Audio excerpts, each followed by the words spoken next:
বিয়ের পূর্বে কোনো মেয়ের গায়ে হাত দিবি না ভাই আমার, খবরদার।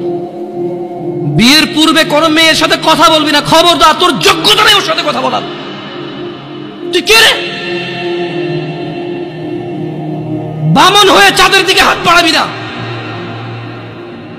আমার বোনরা চাঁদ।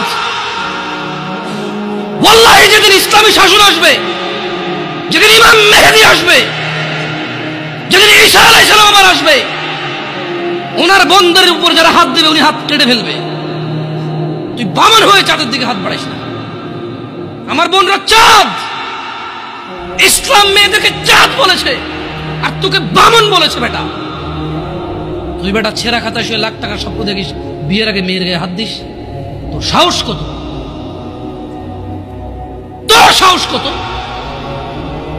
তুই জানিস না মুহাম্মদ সাল্লাল্লাহু আলাইহি সাল্লাম বলছে নেক স্ত্রী দুনিয়াতে যা আছে ওর চেয়ে বেশি উত্তম। তুই কি করে ওর গায়ে হাত দিস বিয়ের আগে? তোর সেই যোগ্যতা আছে বল?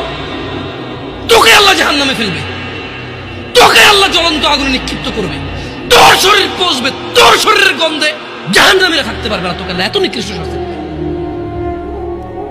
কেন? কারণ তুই এত বড় জঘন্য কাজে লিপ্ত হয়েছিস।